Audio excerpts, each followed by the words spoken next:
gagner à bien le jouer, à pas simplement passer à côté en se disant: «C'est comme ça, situation donnée» et on faisons passer le temps un jour après l'autre et on verra bien et à la fin, on aura un petit peu raté la partie alors qu'il y en a pas d'autres. Non, mais enfin, a priori, il y en a pas d'autres. Donc j'essaie de c'est pour ça que je m'adresse vraiment toujours à l'individu bien plus qu'à, une machine politique où je pourrais lui promettre, je sais pas, que je vais créer un parti qui va le sauver, mais non, ça marche pas. C'est à lui de se sauver, sauve-toi toi-même, aide-toi, le ciel t'aidera et c'est pas autrement que ça peut se passer. Moi, quand j'ai lu Éloge de la Forge, je me suis dit: «Merde, pourquoi il organise pas une retraite là?» Moi, je veux aller à une retraite d'Oberton et je veux que le gars me motive, mais à la mort, et je veux ressortir de la retraite avec plus de force que jamais. Est-ce que c'est pas une idée est-ce que on pourrait pas faire des retraites avec Laurent Oberton? Bah, il faut que j'étudie le concept, pourquoi pas? Moi, j'ai quelques abbayes vers chez moi, on peut organiser ça avec un petit parcours du combattant, des trucs comme ça. On coupe du bois, on mais oui, il y aurait, souvent, les gens qui prennent des décisions de changer, ça part d'un voilà, il faut commencer, c'est la moitié de tout, comme disait Pythagore et il faut vraiment c'est le premier pas, une fois qu'on est dans l'engrenage positif, qu'on a pris cette heure par jour pour réfléchir simplement. 1 heure de méditation, tout est coupé, il y a plus de son parasite, il y a plus rien, il y a plus de télé, il y a plus d'écran, plus de machin. Rien que ça peut déjà vraiment être l'amorce d'un grand début, d'une renaissance individuelle. Donc oui, il faudrait sûrement faire des choses comme ça. Il faut se méfier des gourous, qui peuvent qui peuvent en profiter pour faire n'importe quoi et manipuler à leur guise, les individus. Mais c'est pas interdit de se remettre en question. Ça, c'est vraiment, mon dogme justement, c'est de stop, réfléchissez. Qu'est-ce que vous faites? Votre vie, vous allez au travail en traînant des pieds, vous ne supportez plus telle situation et vous continuez à vous l'infliger jusqu'à la fin des temps. Pourquoi? Est-ce que ça vaut le coup? Il y a énormément de choses que vous pouvez éliminer dans votre vie, que vous faites par obligation et que vous ne devriez pas faire et enfin, il faut reprendre le contrôle, c'est vraiment le message. Ces scènes que tu décris là, en fait, aller au travail en traînant des pieds, avoir une vie qui finalement n'a plus trop de sens pour soi, enfin, finalement, c'est donc ce que tu appelles l'autodomestication, enfin, le fait que l'être humain est le seul animal qui se soit lui-même autodomestiqué et c'est un des grands concepts, de la France Big Brother qui ne t'a jamais quitté depuis que tu as écrit, ce livre. Tu milites un peu contre l'autodomestication. Moi, il y a une question que j'avais envie de te poser, par rapport à ça, c'est que, en fait, si l'être humain s'est un peu, auto-domestiqué, c'est aussi parce qu'il a une peur panique, d'être exclu du groupe. Il veut rentrer dans le groupe, voilà, faire comme les autres. Il panique complètement à l'idée de s'affranchir de la doxa dominante. Mais on pourrait aussi voir ça de façon un peu plus positive et au lieu de parler de peur panique de s'affranchir de la doxa, on pourrait aussi dire que c'est une forme d'instinct grégaire finalement, une forme d'instinct de survie. Ne pas vouloir être exclu, vouloir rentrer dans le rang, finalement, ça relève presque de la pulsion de vie. Et quand on lit la France Big Brother, on a l'impression que tu en veux un petit peu quelque part aux suiveurs, aux moutons.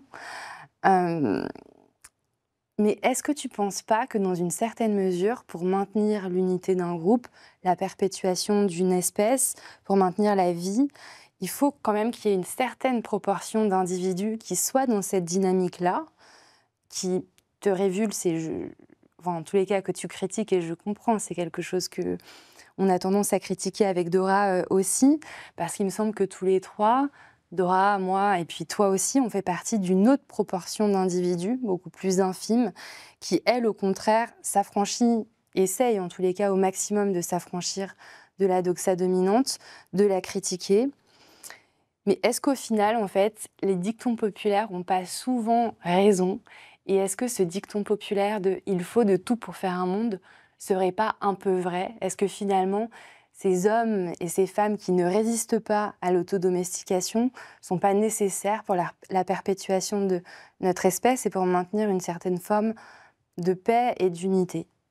Alors c'est vrai on va pas changer Monsieur Moyen en Achille, ça va pas être possible. Je m'adresse toujours de toute façon un livre s'adresse toujours à une petite minorité de gens. Déjà, les lecteurs sont très minoritaires sur cette terre et ceux qui lisent des livres qui demandent réflexion le sont encore plus. Et ceux qui vont faire quelque chose de leur lecture, plus encore, donc il y a plus grand monde à la fin. Évidemment, qu'on a besoin de cette, la domestication, c'est aussi la civilisation, c'est-à-dire, une file d'attente. C'est une œuvre de la domestication. C'est on ne s'entretue pas pour avoir son croissant, on fait la file d'attente devant la boulangerie, très poliment. Mais le risque aussi, le parallèle, c'est qu'il faut rester vigilant parce que si c'est pour un croissant, à la limite, ça va. Mais si c'est, pour, se tirer une balle dans la tête pour monter vers Sirius, par exemple, qu'on est docile, là, ça devient un vrai, vrai problème. Et tant qu'on a l'alarme, tant qu'on a cette capacité à juger, à ne pas se laisser manipuler à notre détriment, tout va bien. On peut manger ses croissants, à la limite, on se fait plaisir avec modération, mais c'est toute la question de cette docilité. Elle peut être vraiment utilisée, à de très mauvaises fins et là, on est dans une phase où je sais pas, le monsieur moyen justement est totalement aveugle par rapport à son état de domestication. C'est qui Monsieur Moyen? Monsieur moyen, c'est, l'archétype, qui est de celui qui va regarder le journal de télévisé de TF1 et qui n'a aucun recul, qui ne se rend pas compte que, l'information est intention et les choix et les hiérarchies et les calculs, et les suggestions, elle a été conçue, heu, pas innocemment. Il y a jamais rien qui est innocent et malheureusement, si on n'a pas du tout ce recul-là, si on prend tout ça pour argent comptant, on vit dans un monde qui est entièrement recréé par, d'autres, par le système médiatique. Ce qu'on voit à la télé, c'est pas la réalité, c'est ce que dit le média d'une réalité qu'il a choisie parmi, une infinité d'autres. Et à partir de là, il va complètement façonner notre perception du monde puisque, monsieur moyen, il passe beaucoup plus de temps avec TF1, à observer la réalité.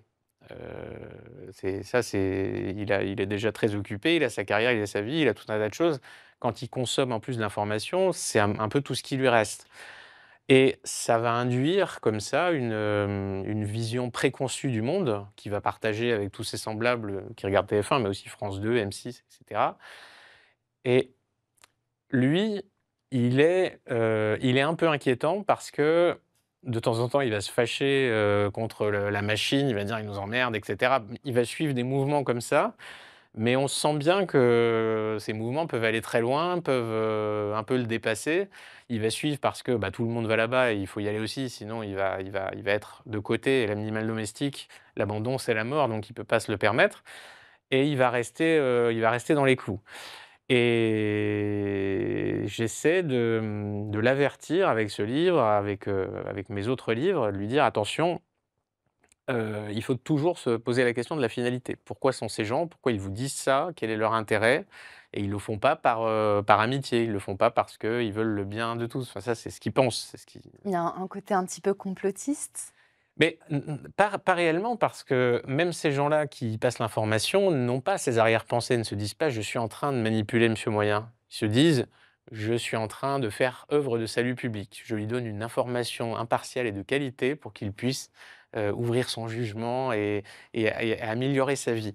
Mais, c'est plus pratique de penser ça quand on est journaliste. En réalité, quand on est journaliste, c'est peut-être là qu'on est le moins libre parce qu'on doit obéir à tout un tas de choses, qui ne sont pas, encore une fois, qui ne sont pas édictées. Il n'y a pas le super Big Brother en haut qui dise: «Aujourd'hui, vous allez parler à Robert de ça, vous allez le convaincre de penser comme ça». Non, il n'y a pas besoin de tout ça. Chaque rédacteur en chef a son idée, a sa petite œuvre de comment dire? On appelle ça sensibilisation. On va dire, aujourd'hui, on va sensibiliser Robert à la question de la transition, par exemple. Robert, il y a 10 ans, n'avait jamais entendu parler, ne savait même pas que c'était possible, que ça puisse exister un jour. Aujourd'hui, maintenant, il sait que c'est important, que ça concerne beaucoup de gens apparemment, que lui, il doit avoir une opinion à ce sujet, il doit être tolérant, il doit surtout pas être transphobe. Donc, petit à petit comme ça, on va restreindre son espace, de liberté mentale en le menant là où on veut qu'il pense. C'est vraiment les mangeoires, domestiques. Il doit aller là, il a sa petite, truc qui va activer telle ration et il va voir exactement ce qu'on lui donne, il va être exactement, comme il faut. il va avoir cette pensée convenable. Moi, en tant que, j'ai été journaliste, j'ai été rédac chef adjointe chez Combini et ce dont tu parles, je vois très bien, ce que c'est. C'est-à-dire que, quand on est journaliste comme ça dans une rédaction, on sait normalement, enfin si on a un peu d'intelligence, on a une petite idée de à quoi on participe. Et même si à l'intérieur, on essaye un peu de tester les limites, il y a une forme d'autocensure qui se crée parce qu'on sait en fait. C'est-à-dire que moi, en tant que rédac chef adjointe, j'ai essayé de faire passer des sujets qui étaient pas très combinesques, entre guillemets, ou qui étaient peut-être un grade trop féministe, peut-être à l'époque, justement pour le Combini de l'époque, qui est aujourd'hui encore beaucoup plus féministe que moi, mais bon, ça c'est une autre histoire. Mais disons que moi j'ai vu que je m'auto-régulais parce que tu te prends une fois le directeur de la rédaction qui est au-dessus de toi, qui te fait comprendre que oh, bah, Dora, t'es un peu lourde, hein.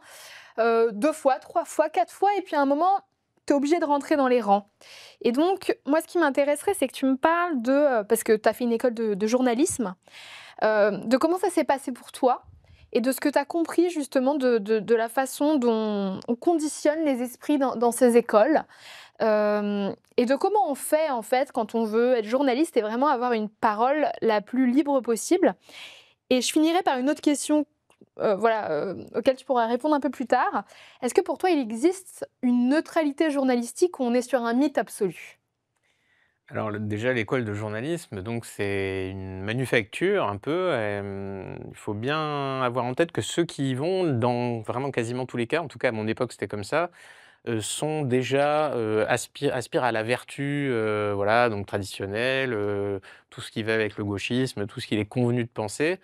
Parce qu'ils veulent, c'est leur classe sociale qui veut ça, ils veulent appartenir encore plus à cette élite bien pensante, voilà, donc très propre, moralement sur elle. Donc ils sont déjà dans cette attente-là. Ils se retrouvent entre eux, ça renforce cet effet, se disent, voilà, on veut tous, changer le monde pour son bien, on veut tous édifier monsieur moyen, l'éloigner des affreuses pensées populistes et voilà, lui réexpliquer la vie. On va lui apprendre la culture, l'art contemporain, enfin on va refaire complètement ce petit paysage. Et l'école de journalisme ne va que servir à, donner des moyens techniques de le faire, hein, des connaissances assez basiques. À mon avis, beaucoup d'écoles de journalisme sont très, très surcotées. C'est simplement des compétences élémentaires qu'on pourrait apprendre, seul. Et une fois que les journalistes arrivent en poste, avec leur idée qu'ils vont changer le monde, qu'ils vont faire des grands reportages, qu'ils vont dénoncer, bah, finalement, ils font ce qu'on leur dit de faire. Et ils sont, comme je le disais, ils sont vraiment moins libres, qu'ailleurs et plus on va monter dans cette hiérarchie, moins on le sera parce qu'on a vraiment des contraintes extrêmement, rigoureuses. C'est pas du tout un métier où on fait ce qu'on veut, on fait ce qu'il faut faire et finalement tout ça se ressemble, tout ça fait une production à peu près homogène. Les médias se copient entre eux, si je sais pas, si Le Monde a fait tel titre ou a parlé de tel sujet, Libération, peut pas ne pas en parler. Là-dessus, Bourdieu ne disait pas que des bêtises. L'autocensure aussi, comme tu l'as dit, est vraiment, extrêmement permanente dans ces milieux-là.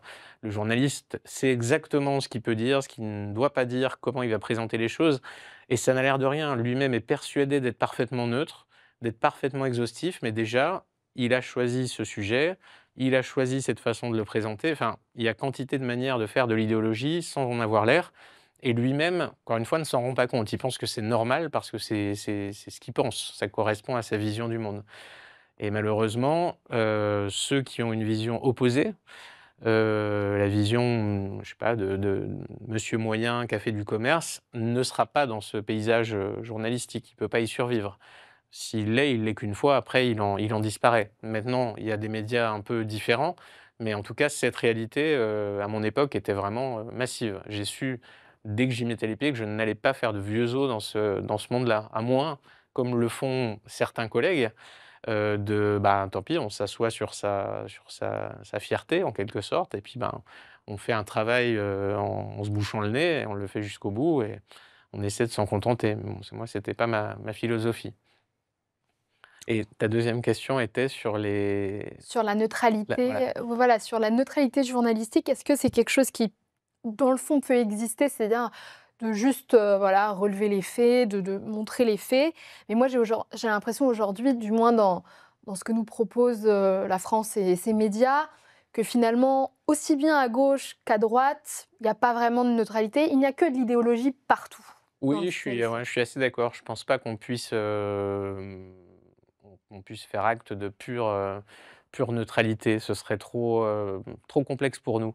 Il faut admettre qu'on est fait comme ça, de sentiments, justement, les gens qui s'aveuglent par rapport à leurs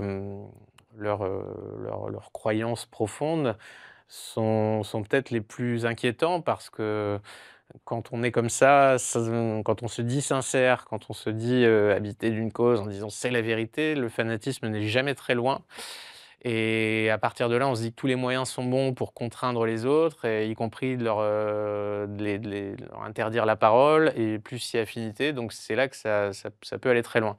Il vaut mieux que chacun assume de dire: «Je c'est pas parce que je suis journaliste que je suis, blanc comme neige». J'ai une opinion, j'ai toute une construction, derrière et c'est sûrement, toutes les informations, on peut étudier d'où elles viennent, pourquoi elles sont là, ça c'est important. Ouais, c'est pour ça qu'à titre personnel, j'ai toujours préféré les livres de journalistes américains, dits des livres de non-fiction, parce que le journaliste américain s'inclut tout le temps, inclut son propre regard dans son enquête, inclut parfois sa propre vie. Enfin voilà, il explique comment il en arrive là, lorsque la posture du journaliste ou de l'essayiste français, parfois il ne s'inclut jamais, il va écrire 400 pages, et à la fin tu as envie de dire: «Mais t'es qui toi au fait? Ouais, tout à T'es fait qui? d'accord. D'où tu viens?» Mmh, pour dire ça. Et moi c'est quelque chose vraiment qui m'a toujours terriblement mmh. dérangée. Bah, dans le dernier Guerre, là, c'est ce que je fais ça à un moment, je prends un paragraphe en disant, vous me lisez depuis des heures, qu'est-ce que vous savez de moi? Est-ce que vous vous méfiez? Quelles sont mes intentions? Je suis en train de vendre un livre, attention, là déjà, les alarmes devraient, je vous vends un truc donc et pourquoi je fais ça? Et pourquoi je dis ça? Quel est mon intérêt? Enfin, il faut à chaque fois avoir cette posture critique. Et alors Et votre alors, intérêt? pourquoi? Alors, Ton intérêt, pardon. Ton il est, intérêt, il est alors où? il pourrait être financier, il pourrait être le fait de vendre des livres, de vivre de ça, déjà Ne dis pas: «Il pourrait», qu'est-ce su qu'il est? il, Parce que tu te caches quand tu dis: «Il pourrait». enfin moi je suis comme tous les autres, je me dis que la motivation du genre humain, est aussi la mienne. C'est ce pouvoir, sur les autres. Alors attention parce qu'il y a vraiment les 2 sortes de pouvoir. Tu as le pouvoir de coercition, de contrainte, de dire, celui du dresseur, celui: «Il faut faire comme ça» et à partir de là, si vous contrôlez, les autres, si vous les dressez, vous avez un pouvoir. Et il y a aussi celui d'exemple. C'est-à-dire sans avoir je sais pas, Léonard de Vinci, par exemple, a priori ne contraignait personne, mais parce qu'il a fait, il avait un pouvoir énorme sur les esprits. On se souviendra, à mon avis, plus longtemps de lui que de François Ier, même si François Ier était un très grand souverain, il avait des armées fantastiques, il pouvait, exterminer n'importe qui. Léonard de Vinci avait un pouvoir énorme aussi. Et moi, j'essaie d'être plutôt dans la team Léonard de Vinci, en rendant service à quelques lecteurs, comme j'aurais aimé qu'on le fasse. Moi, quand j'ai découvert certains lecteurs, je me suis dit: «Ah, Paul Valéry, c'est miraculeux les services qu'il me rend. Cet homme-là est mort, donc je peux plus les livres que j'achète, c'est pas pour lui, tant pis. Je peux plus lui, manifester ma redevabilité». Mais ça m'a aidé, je pense, à construire des réflexions, ça m'a apporté quelque chose, des pistes, voilà, quelques bonnes idées et j'essaie d'expliquer ça à mon lecteur, lui dire: «Voilà, il faut surtout pas tout prendre, il faut surtout pas suivre comme un imbécile, il faut, peut-être ça peut aider une réflexion, ça peut donner une perspective». Ça, je trouve ça vraiment intéressant. Qu'est-ce qui fait que tu n'es pas monsieur moyen? Est-ce que c'est une histoire de QI? Est-ce que c'est une histoire d'éducation? Pour Alors, pourquoi? je serais pas catégorique, je pense que je suis encore, on peut pas s'extraire complètement de monsieur moyen. Que je suis encore, très souvent, très monsieur moyen, parce que je fais partie du lot. Moi aussi, je suis pas, hermétique au chantage, aux moraux, et cetera. Enfin, je sais que ça a un impact sur moi, que j'ai souvent dû modérer mon discours, mes propos ou fait attention ou pas dit telle chose que j'aurais dû dire à tel moment parce qu'il y a il y a cette pression. Je pense que personne ne peut vraiment, se vanter d'y échapper. En plus, je paye mes impôts, bêtement. Donc je fais partie du lot. Après, il faut essayer justement d'être un peu plus qu'une personne au sens légal, d'être interchangeable. Il faut essayer d'avoir cette valeur ajoutée.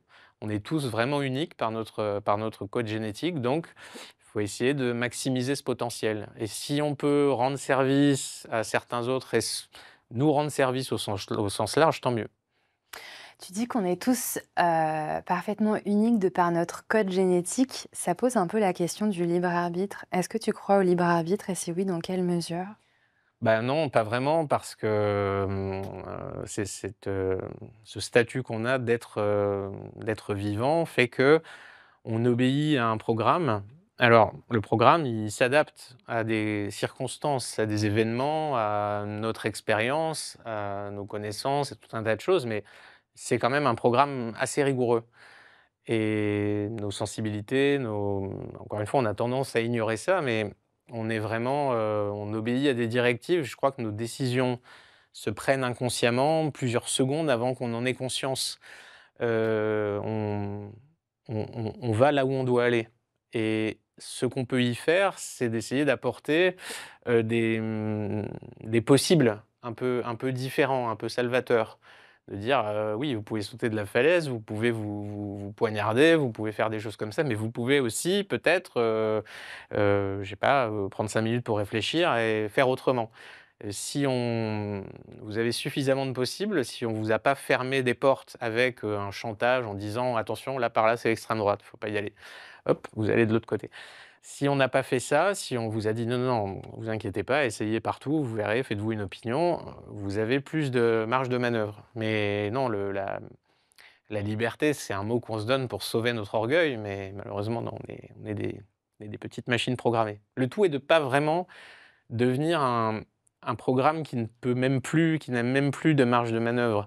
Parce que la domestication, je disais, c'est le bétail et au bout du compte, c'est le socialité. Ça veut dire c'est la fourmilière ou la termitière. C'est vraiment des soldats programmés qui vont se sacrifier pour une colonie, pour des intérêts supérieurs qui les dépassent et eux-mêmes n'ont pas d'existence propre. Et là, oui, on sera plus la même espèce. Si le travail que nous produisons sur Femélis vous plaît, nous vous invitons à liker cette vidéo, à la partager et à vous abonner à la chaîne. C'est très important pour faire connaître notre travail, vraiment, nous comptons sur vous. Vous pouvez aussi nous faire un don, toutes les infos sont sous la vidéo. Merci. On va revenir à la question du système médiatique parce qu'on a déjà un peu commencé à aborder la question et je pense qu'il y a encore plein de choses à dire. Mais là, la discussion dérive un peu sur d'autres questions qu'on avait envie d'aborder avec toi aussi. On parle un peu de voilà, ce qu'est l'homme, à quoi est-ce qu'il répond. Finalement, c'est un peu la question de la nature humaine. Et moi, c'est ce qui m'a frappée dans la France Big Brother, c'est que avant de critiquer un système, tu critiques un peu l'être humain, dans le sens où tu parles de ce que tu as compris de la nature humaine. Et c'est des questions, enfin, c'est des discussions qu'on a beaucoup eues avec Dora, parce que nous, voilà, ce qu'on a vécu nous a, enfin, tout le harcèlement, tout ça, nous a beaucoup éclairé, on pense, hein, dans une certaine mesure, sur la nature humaine, sur ce dont l'être humain peut être capable parfois. Tu dis dans la France Big Brother que l'être humain est l'être de l'irresponsabilité, de mémoire, de la juvénilité. Enfin, il y a quelques pages comme ça, où tu dresses un tableau comme ça, très, très sombre, hein, de ta vision de l'être humain. Qu'est-ce que tu as compris, toi, de la nature humaine? Mais c'est pas si sombre dans mon idée, c'est vraiment, le constat, c'est la domestication. On peut se dire que c'est pas bien, mais ça nous avance pas beaucoup, elle est là. Quand je dis ça, la domestication, c'est vraiment pas gratuit, hein. Vous prenez une espèce vivante et vous la privez de ce pourquoi elle est programmée, de son environnement habituel. Vous, par exemple, vous lui donnez de la nourriture, ben, petit à petit, elle va perdre le besoin, elle va perdre ses facultés à survivre, dans ce milieu. Elle va donc, ses muscles vont s'atrophier, sa vision, son intelligence, tout ça va tomber petit à petit et la domestication a c'est une dégénérescence. Encore une fois, ce sont des termes un peu forts, mais ça fait pas plaisir de dire qu'on est une espèce qui est dégénérée, mais biologiquement, c'est une réalité. On peut observer, je sais pas, les chiens, par exemple. On voit que par rapport aux loups, ils ont perdu absolument tout ce qui faisait leurs aptitudes de survie dans un milieu, sauvage et un bon maître peut en faire un peu ce qu'il en veut. L'être humain a suivi cette voie-là. Alors c'est un peu différent. Nous, c'est sans doute l'agriculture, l'invention de l'agriculture qui fait que, on peut spécialiser la société. Surtout, on peut inventer l'État parce que à partir du moment où il y a des récoltes, il y a un patron qui peut dire, «Cette part me revient puisque j'assure la sécurité» et à partir de là, le maître, prend son essor, son envol. On peut appeler là le maître, on a eu Dieu, on a eu le roi, on a eu l'État, on a eu énormément de possibles. Aujourd'hui, encore une fois, Monsieur Moyen attend tout d'un nouveau maître. Les maîtres actuels ne fonctionnent pas. Il se dit que c'est pour ça que ça ne fonctionne pas. Il en faut un meilleur, qui soit peut-être même encore plus dur que les autres, qui nous fasse aller à la baguette et ça, c'est vraiment notre psyché fondamentale. Quand je parle de juvénilité, un animal qui est nourri, donc qui est dépendant, il a pas besoin de devenir adulte. Il peut jouer toute sa vie parce il y a cette créature qui va pourvoir à ses besoins, cette espèce de mère, perpétuelle. L'État, c'est un petit peu son rôle aujourd'hui, qui va être là pour s'occuper de nous. Il va nous nourrir et cetera et nous, on sera dans un état un peu d'aliénation et donc juvénilité, on a un tas d'autres caractéristiques. Malheureusement, la dérégulation des instincts, primaires. Le chien, c'est assez spectaculaire, mais ses instincts, par exemple alimentaires ou sexuels, comme ils n'étaient plus extrêmement utiles, il n'y avait plus de sélection naturelle, ça dépendait des caprices du maître, sa reproduction, les instincts évidemment ont pu se dégrader, n'ont pas été retenus par la sélection, donc ils ont petit à petit, ils se sont distendus. Et l'être humain, malheureusement, ses instincts, tous ces instincts, je sais pas, maternels, sexuels, alimentaires, sont aussi beaucoup plus, flottants que ceux, par exemple, des chimpanzés qui sont nos cousins, nos chers cousins primates qui n'ont pas eu ce chemin domestique. Donc la mécanique est moins précise et je pense que si on s'intéressait à ça, on comprendrait beaucoup plus de je sais pas, ce qu'on appelle des déviances aujourd'hui, des attitudes assez improbables par rapport à nos ancêtres et alors on peut le regretter, enfin on peut se dire que mais c'est comme ça, il faut faire avec. Donc encore une fois, il y a des bonnes choses, il y a cet aspect de civilisation, les gens ne s'entretuent pas, ils prennent sur eux pour, supporter des situations des fois désagréables, mais entre la queue pour attendre les croissants et 120 coups de couteau par jour, la tolérance, à un moment, il faut mettre le curseur quelque part et le pouvoir, le maître aujourd'hui est persuadé que notre capacité à endurer est un peu sans limite, que donc, il suffit de nous dire: «Vous allez tolérer cette situation». Tolérer, ça veut dire endurer. Vous allez supporter cette situation douloureuse parce que vous êtes de toute façon, enfin, c'est moi le dresseur et vous êtes, et un animal domestique est prêt à endurer des souffrances, enfin, il est prêt à être, à devenir le martyr de son maître. Donc ça rend pas forcément très, très optimiste.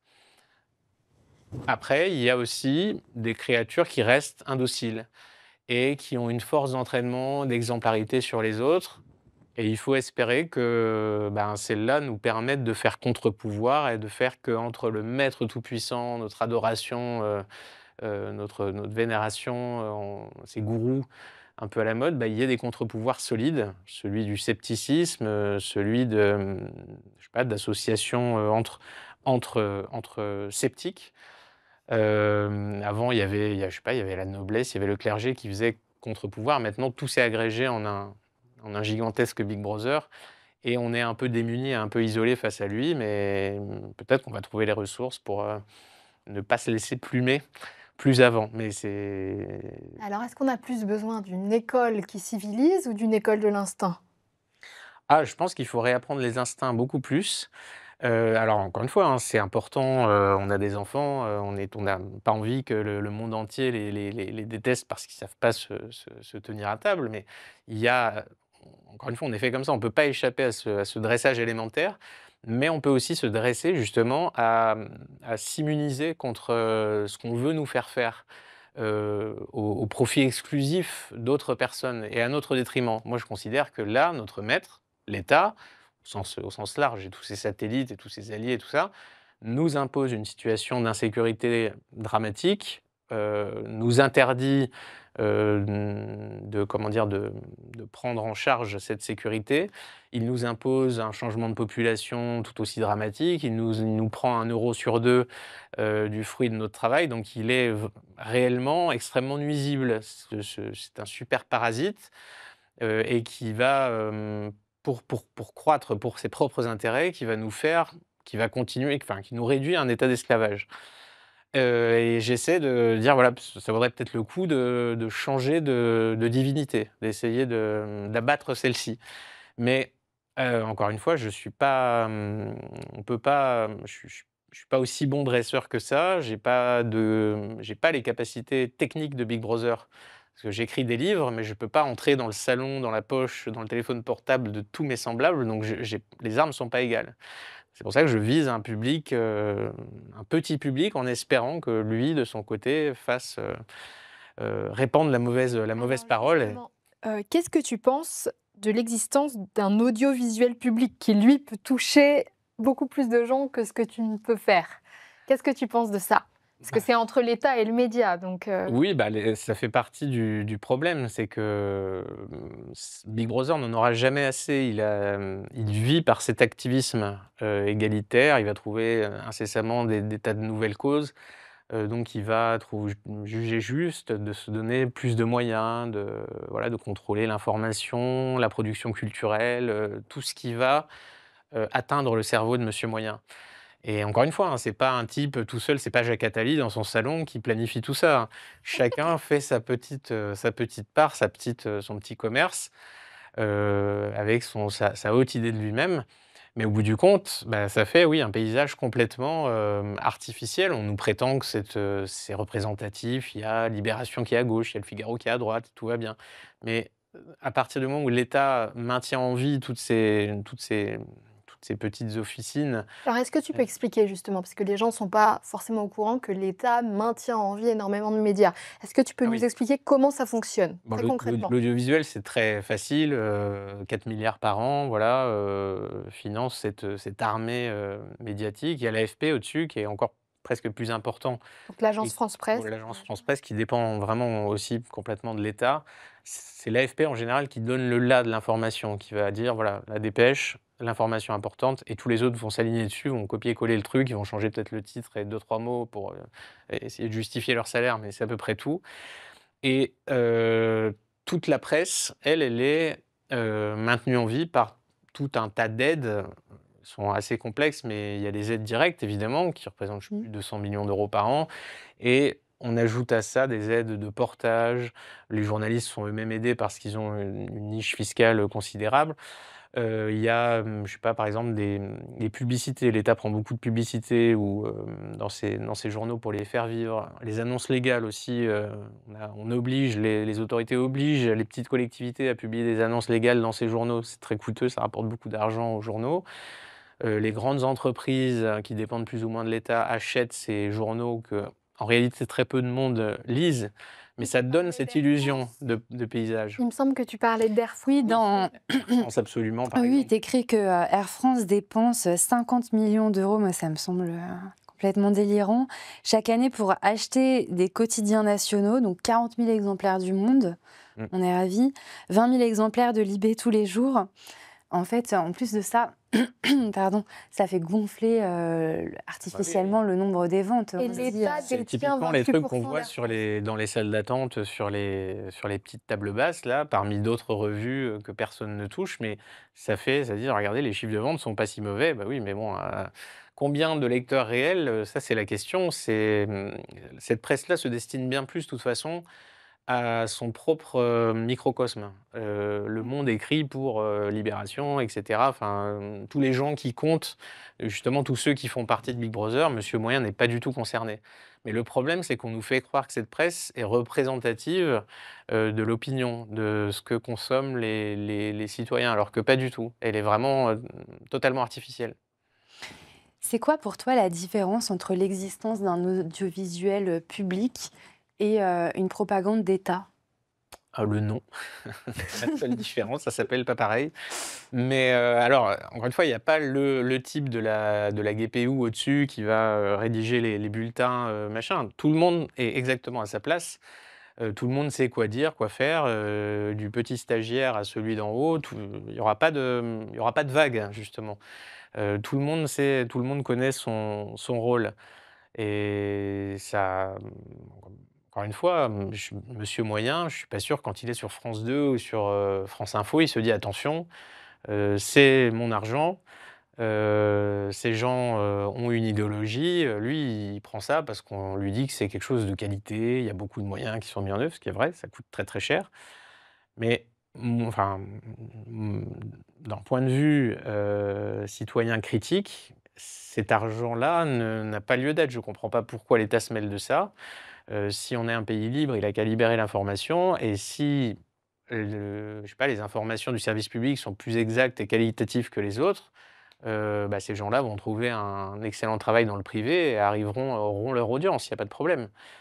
Chacun doit se débrouiller à armes égales. Le problème aussi en faisant ça, c'est que quand on rend tout un secteur dépendant de l'argent d'État, on empêche l'émergence d'une concurrence. Ça va être très dur pour la concurrence de refuser les aides et de vivre indépendamment face à un modèle économique comme ça.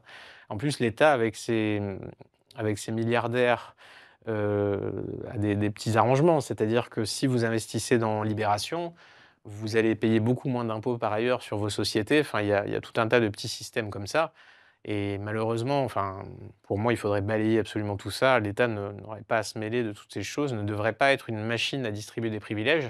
Encore une fois, c'est là qu'on voit l'habileté du maître, de dire, la petite carotte, la petite récompense par-ci par-là.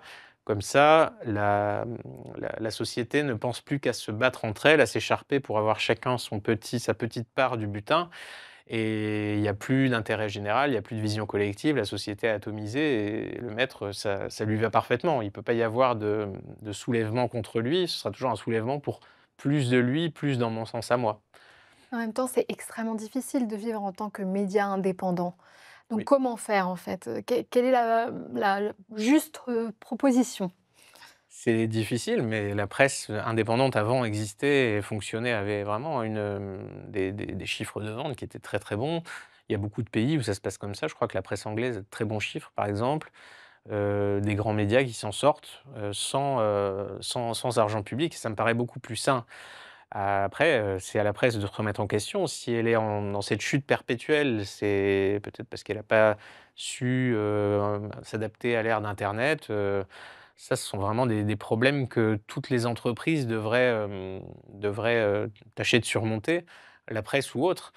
Malheureusement, voilà, il y a une sorte de, ce côté un peu figé, très français de dire, «C'est une institution, ça peut pas disparaître». Mais à un moment donné, si plus personne ne lit, cette chose-là, ben si, désolé, mais c'est comme ça. On n'a pas de raison de payer des gens à faire des choses qui ne servent à rien, à moins qu'on le fasse par générosité. Mais là, très bien, s'il y a assez de gens pour financer Libération ou l'Humanité, qu'ils le fassent. Mais là, le problème, c'est qu'on est obligé de force de les financer, quand bien même elles, diffusent une morale et des idées qui sont complètement contraires aux nôtres.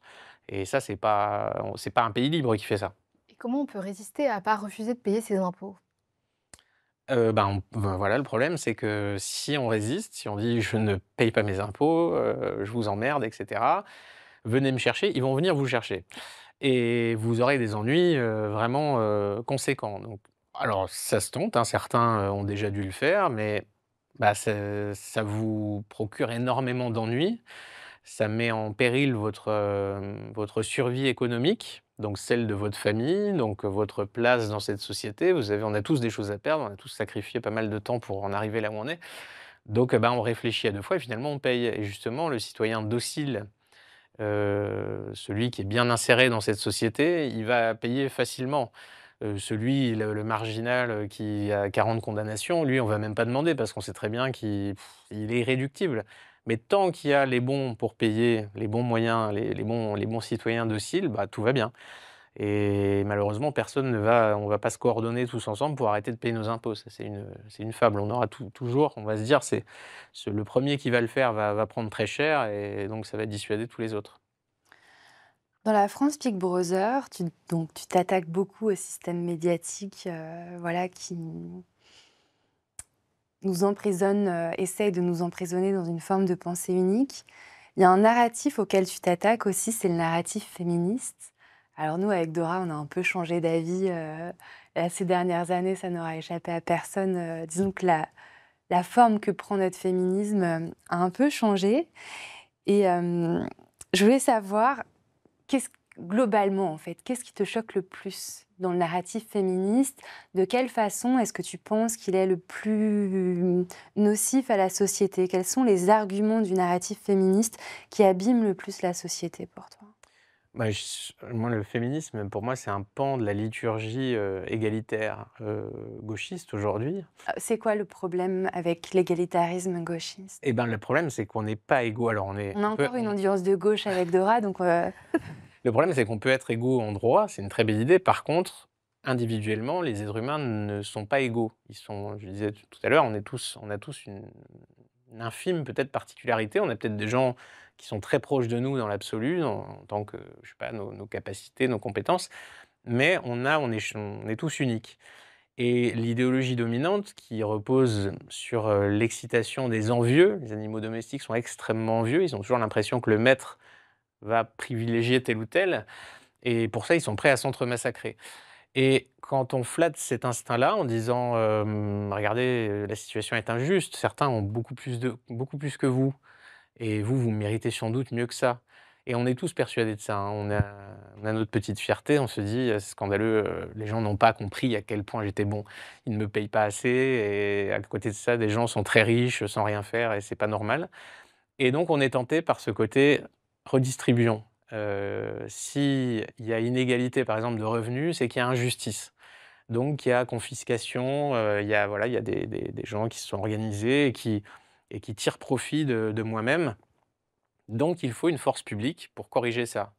Il n'y a pas d'autre manière voilà, par la force, il faut redistribuer. Il faut aller chercher l'argent de monsieur Bernard Arnault et le donner à monsieur Philippe Poutou et cetera.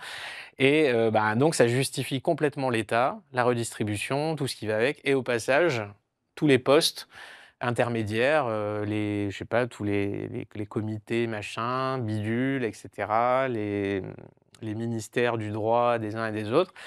Et ça fait vivre tous ces bien-pensants qui véhiculent ce discours, qui évidemment se gavent en premier chef, hein. L'argent qu'ils prennent, c'est surtout pour eux. La redistribution se fera dans un second temps, si tout va bien. Et évidemment, on n'étudie jamais les conséquences réelles de cette redistribution. On se fiche de savoir si c'est réellement bon pour la société ou pour les individus qui en bénéficient, puisque c'est pour notre gloire morale que ça marche. Et le féminisme, donc, c'est une partie de cet élément. Plutôt que de laisser le choix aux individus de dire, bah, si vous faites ce que vous voulez. Voilà, si vous voulez être Marie Curie, vous pouvez essayer. Hem, le féminisme s'est dit: «Il faut que, puisque les femmes sont le dogme dit qu'elles sont égales aux hommes, exactement, rigoureusement, donc il doit y avoir 50 de Marie Curie et 50 d'Einstein et 50 de Docker et 50 de Dockeuses et cetera, et tout doit être comme ça. Sinon, c'est forcément signe qu'elles ont été manipulées par le patriarcat fasciste et cetera». Donc à partir de là, bah, vous avez la parité, vous avez des trucs complètement aberrants. On veut que les femmes soient des hommes comme les autres et inversement. Sans tenir compte, encore une fois, que peut-être, par nos différences génétiques qui sont considérables, il y a des différences d'aspiration, qu'il y a une Marie Curie et ben aussi, quelqu'un qui veut absolument pas être Marie Curie, qui est très heureuse en restant chez elle et en s'occupant de ses enfants, par exemple. Que ça puisse arriver et que, ce soit pas forcément une bonne chose de vouloir, encore une fois, contraindre ces gens pour leur bien, à faire des choses, ben, qu'ils n'ont pas forcément envie de faire. Il y a des différences d'aspiration et il y a aussi des différences en termes de répartition du quotient intellectuel ou sujet très tabou à l'intérieur des sexes. Est-ce que tu peux nous expliquer pourquoi est-ce qu'en proportion, il y a moins de Marie Curie que d'Albert Einstein, justement? Ben, alors c'est vrai aussi, c'est vrai aussi pour les sports, par exemple. Là, on comprend plus facilement parce qu'on se dit: «Ah bah oui, il y a une différence physique, il y a un avantage physique pour les hommes, donc bah, forcément ils ont toujours des performances qui sont un peu supérieures» et donc là, on comprend.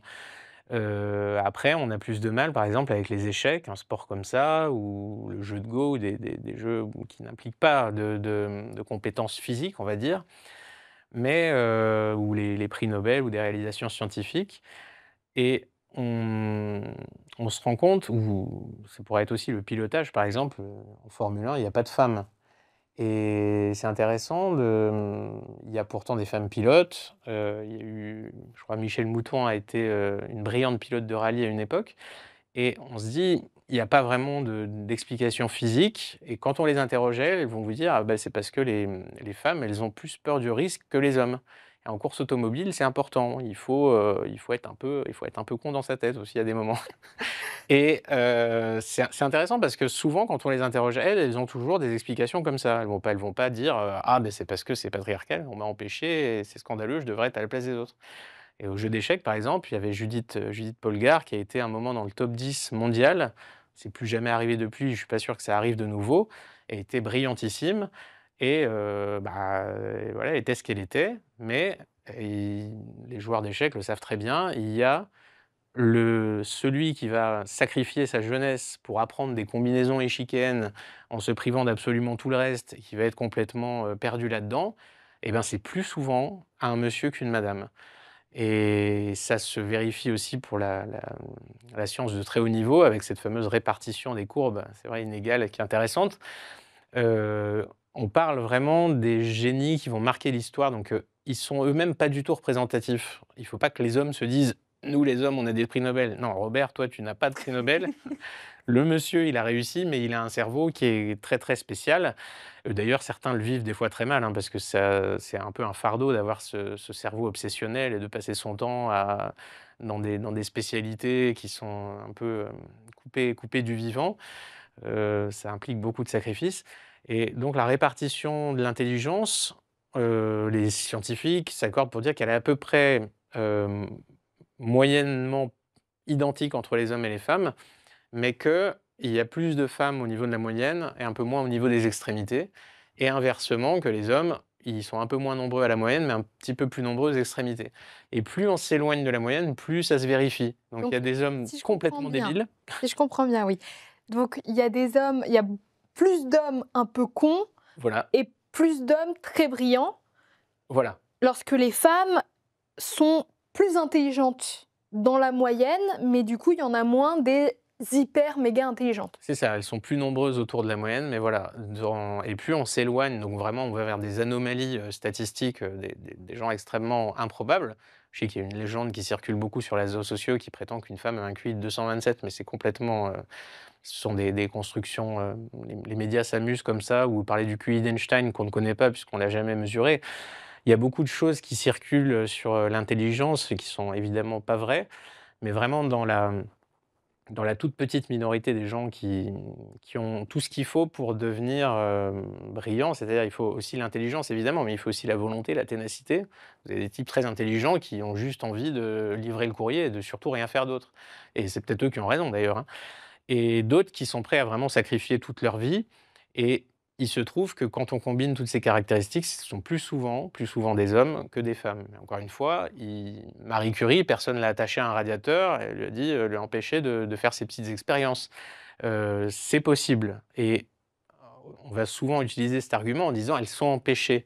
Mais dans l'histoire de ces hommes brillants, on voit qu'ils sont toujours en butte à leurs contemporains, qui sont souvent, persécutés, qui vivent des choses épouvantables, qui sont exilés, qui sont, parfois assassinés parce qu'ils sont beaucoup trop en décalage avec, leurs contemporains. Ils ne sont pas du tout dans la norme et on n'aime pas ça, on aimerait bien qu'ils restent dans le troupeau et ils ont aussi des existences très difficiles. Mais voilà, pour autant de dire, on n'arrivera jamais à la même chose, parce que c'est pas la même chose. Ça Moi, s'explique je biologiquement, hein, cette différence que les hommes soient les êtres un peu du sacrifice, qui est un gros contingent d'hommes qui vont être complètement inadaptés, violents, etc., et qui vont vraiment échouer avec constance dans tous les domaines, et d'autres, à l'inverse, qui vont vraiment réussir, puisque la sélection sexuelle vient des femmes, et donc c'est plus logique qu'il y ait une disparité forte chez les hommes que chez les femmes. Et bon, ça, ce sont des théories. et quand tu dis que les femmes, bon, aujourd'hui disent ou se sentent empêchées par le patriarcat ou autre, moi j'ai plutôt tendance à penser que les femmes sont empêchées par leurs propres désirs. C'est-à-dire que même une femme extrêmement intelligente, intellectuelle, et cetera, bon, pas toutes évidemment, il y a des femmes qui ne veulent pas d'enfants et tout, mais à un moment, il va y avoir possiblement ce désir d'avoir un enfant et puis aussi le désir de l'amour, le désir du couple, et cetera, qui prend parfois une telle place que même si elle est très intelligente et qu'elle pourrait, devenir Marie Curie, ben, en fait, ses propres autres désirs vont peut-être prendre, le pas ou prendre trop de place pour hyper performer, intellectuellement ou du moins pour le communiquer. Parce qu'on peut être effectivement très, très, intelligente et très pointue, mais justement il faut du temps, en fait, et de l'espace et de la place pour réussir à le communiquer aux autres et à convaincre qu'on a une intelligence, supérieure, et du coup, il y a des désirs féminins qui viennent empêcher cela. Enfin, moi, des Ah fois, je le oui, vois comme ça.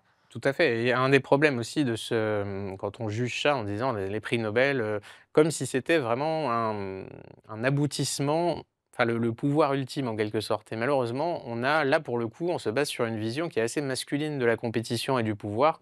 C'est que si eux veulent s'amuser avec leurs petits jeux d'échecs, etc., et leur machin de biologie moléculaire, c'est pas forcément là qu'est le pouvoir. Le pouvoir n'est pas que le pouvoir de l'autorité, scientifique ou du chef de je sais pas, militaire.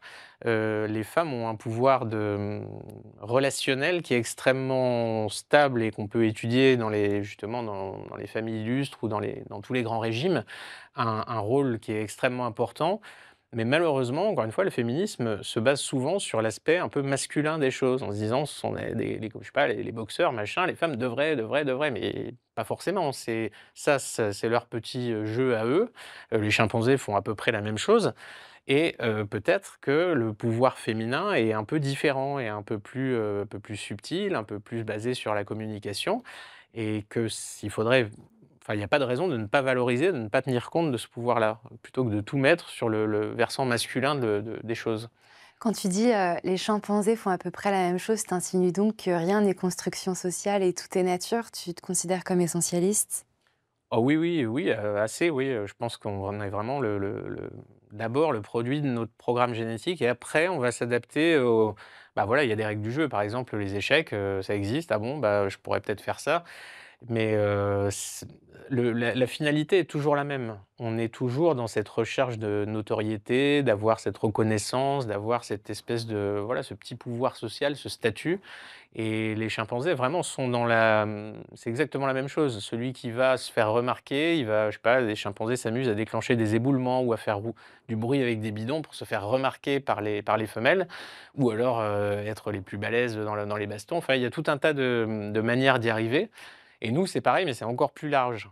Le spectre est vraiment infini. Et on le fait, mais sans savoir pourquoi, hein. Léonard de Vinci, il faisait ses trucs, il savait pas enfin, il se disait pas: il disait peut-être que c'est pour sa notoriété, mais il se disait pas: «C'est à des fins, d'être choisi par, telle femme», mais surtout pas lui, hein, apparemment, c'était pas sa préoccupation. Mais donc la recherche de pouvoir, elle est déconnectée. Enfin, nous, on n'a pas conscience de ça. On obéit à ce programme voilà, sans le voir. Pour finir, on aimerait bien avoir ton avis sur Elon Musk. En parlant de cerveau très intelligent, Génial, oui, bah oui, lui, alors, c'est sûr que je préfère Elon Musk à 1 million de François Hollande, d'autant qu'en plus, lui, je suis pas obligé de le payer, ce qui m'arrange aussi. Et bah, Elon Musk, c'est intéressant parce que c'est, voilà, ce genre de personnage qui voit peut-être beaucoup trop grand, mais en tout cas qui se donne les moyens de créer quelque chose, de créer son petit monde et d'être exemple.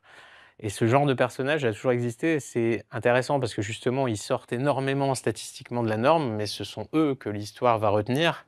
L'histoire n'est faite que par encore une fois, cette petite minorité agissante.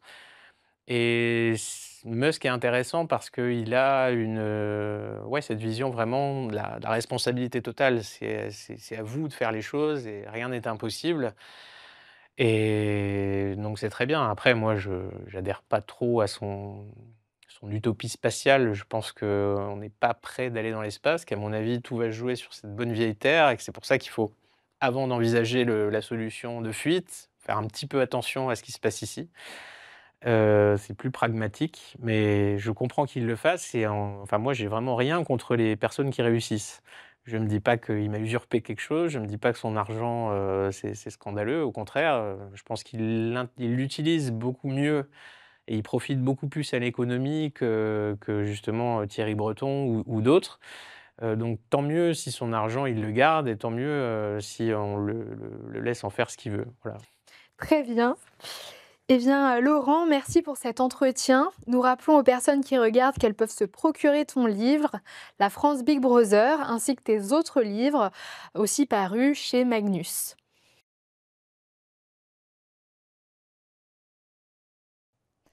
Si vous êtes encore là, c'est que le contenu qu'on produit vous plaît. Alors, s'il vous plaît, aidez-nous. Partagez cette vidéo autour de vous, likez-la et surtout, par-dessus tout, abonnez-vous à cette chaîne, s'il vous plaît, abonnez-vous à cette chaîne. En fait, ce qu'il faut comprendre, c'est que plus vous nous soutiendrez, plus on pourra en fait continuer à produire des vidéos. C'est vraiment quelque chose qui va ensemble, main dans la main. Donc s'il vous plaît, faites cet effort-là, ça changera tout pour nous. On compte sur vous et puis si vous avez envie, vous pouvez en plus de ça nous faire un don. Les infos sont sous la vidéo. Merci et puis surtout à bientôt.